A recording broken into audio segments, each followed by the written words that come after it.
When I tell y'all the enemy is fighting me to get this message out, he is fighting me to get this message out. And this is how I know it's important. Okay? Do y'all remember the message that I put out when I first got here to Macon, Georgia, where I talked about how the Lord had given me instructions to pray against trafficking and kidnapping and things like that? And in that message, I explained some things that I had been dealing with, some encounters that I had out here, right?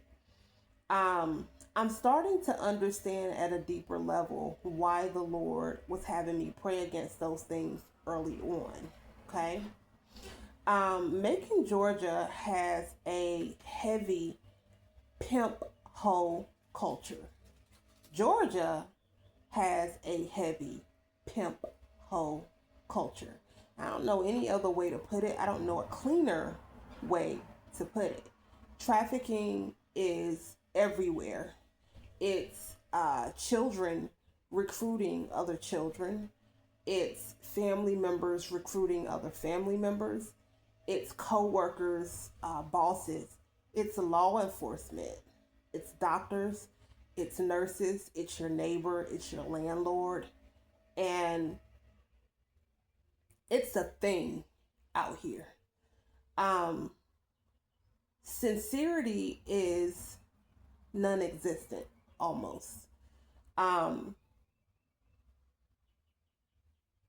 it seems as if, and I'm not even going to say it seems, I have had just about every person that I've met here, just about, not all, but just about every person that I've met here, from deacons in churches to neighbors, landlords, um, and people from all walks of life try to recruit me for sexual favors and just certain things that's just not normal. It's not your everyday thing. You know what I mean? Like it's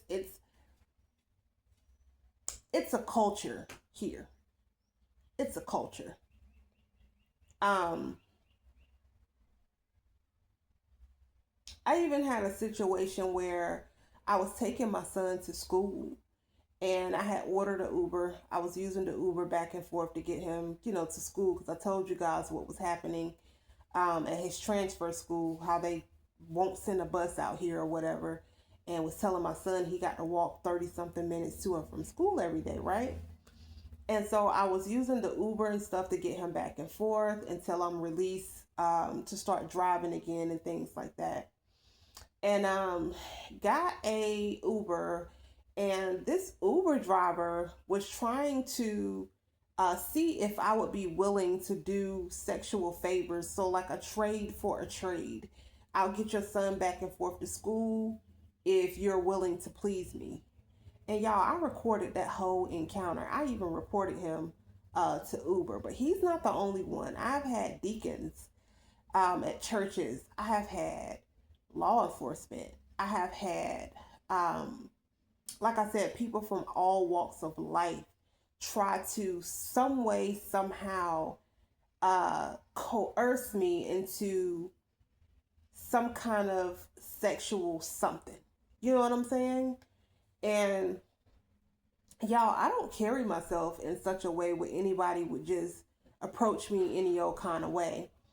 And I prayed about it and I said, God, what is this? Is this something personal? Is this a personal spiritual warfare, something that I'm dealing with, or what's happening? And he said, it's where you are. It's a principality over this place. There is a heavy pimp hoe culture over here. Like, even God didn't clean it up when he said it. It's a thing. Trafficking is everywhere. Sex trafficking, prostitution, and it's just it's bad. It's terrible. And it's so bad that if you're not sober minded and vigilant, you can easily find yourself involved in trafficking of some sort, just like that. Your children could find themselves involved in trafficking of some sort, just like that. Usually sex trafficking. Hmm. I have been approached in grocery stores, at Kroger one time, and this guy from Puerto Rico claimed to have had a cleaning company and was looking for women and people to come work for him and clean. But what he was really doing was telling women that and getting them to where he could pretty much push them into to trafficking, sex trafficking. Okay, I have seen some stuff. Um, I have seen landlords try to befriend you and do certain things where, okay, well, you want me to do this, you want me to do that, well, then this is what you have to do for me, just crazy stuff. Like, well, you don't really qualify, but I'll rent to you under these circumstances. You know what I mean? It's a thing out here. Um, every time I turn left or right, and it's not just streetwalkers, y'all. Hmm, it's terrible. It's so bad that you have to watch who you allow your children to play with, because you have parents that send their children to befriend other children so that they can move close to the family to start grooming the family or their target for trafficking, for sex trafficking. It's like that out here. It's not just the side of town that I live on. It's like that.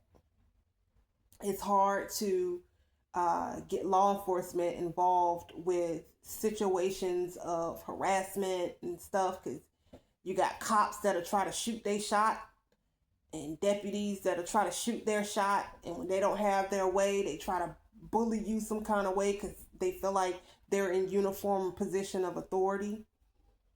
Hmm. Yeah, it's like that out here. And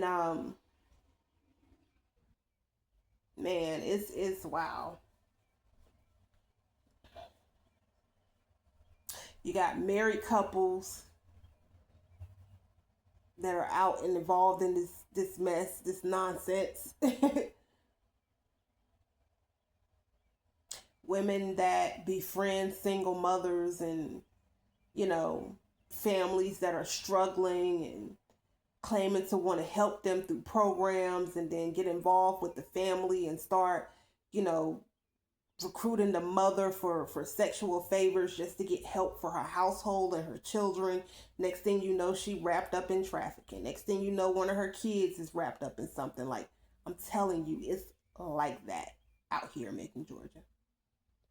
And it's such a principality, it's such a thing, it's such a culture that if you see it with your naked eye, it doesn't appear to be what it is. You know what I'm saying?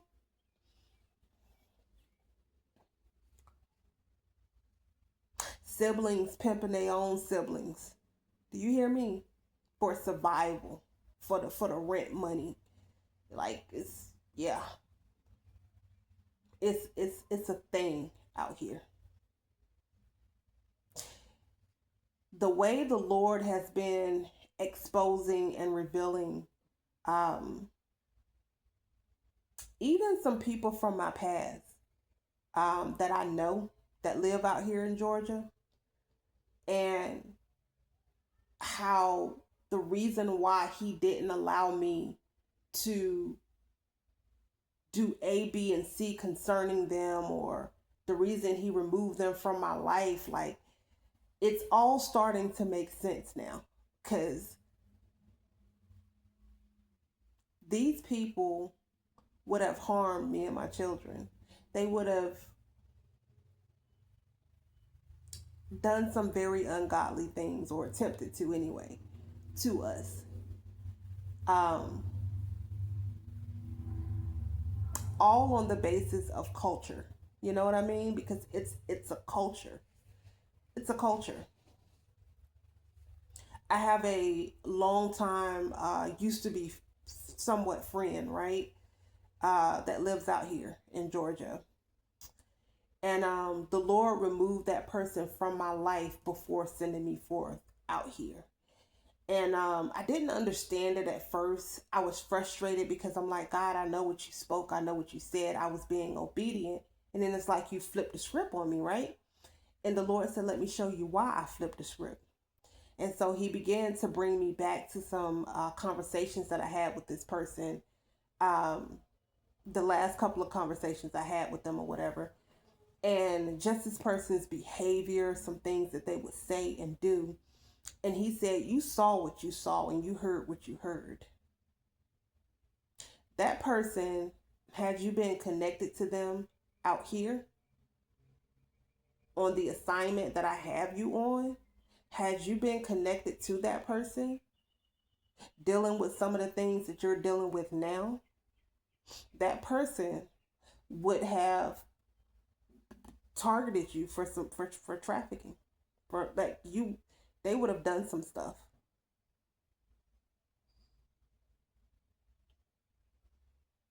And I'm trying to give y'all like the clean version because God was going into detail with me concerning it. He was like, that person would have utilized them knowing you for so long as leverage. You talk to this person or used to about things, personal things, and look at their response. Do you remember their response in this conversation? And he was just exposing all of it. He was like, yeah, because that person saw you as a target because of the culture that's out here. And all on the basis of culture, even knowing you for so many years, that person would have came to you as some kind of form of support and help. And next thing you know, they would have been asking you for sexual favors for this, for that. And then next thing you know, they've been trying to move close to your daughter and do this and that and treat your son this kind of way. And you'd have been wrapped up in trafficking, sex trafficking. This is why I removed them from out of your life ahead of time and exposed them ahead of time, because God did expose this person. God exposed this person at a level where this person wants to reach out to me now. The Lord showed me how this person had been calling my old phone number trying to get in contact with me and can't get in contact with me. And the Lord said, leave it there. Leave it just like that. Because this person is operating in free will, and in this person's free will, this person is doing A, B, C, and D, and I don't want you wrapped up in that type of lifestyle. Not my daughter. Imperfections and all. And when I tell y'all I have imperfections. I haven't been perfect in my walk. I haven't been perfect since I've been here in Macon. I wasn't perfect prior to coming out here to Georgia. I have my flaws. I have my things that I have to work through. Okay? And I don't sugarcoat that, but I also don't use it as an excuse. But I will say this, it's funny how one sin can protect you from another. That's another story for a whole nother day. We'll get into that another time, because I know it don't make sense right now, but it will. You know what I mean?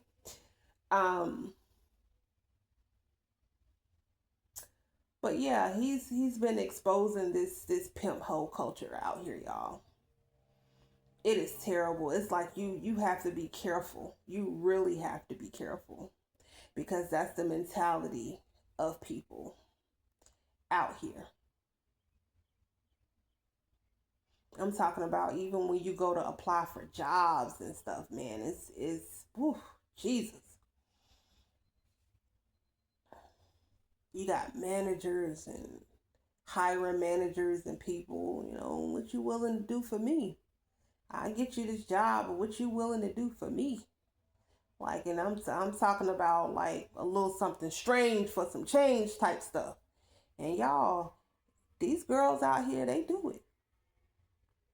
They do it. They do it.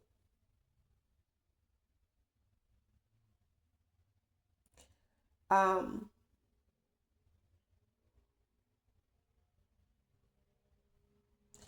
the Lord has exposed some communities as well, and how in some of these communities, a lot of the people that are renting in some of these communities don't really meet the qualifications, but all on the basis of pimp hole culture.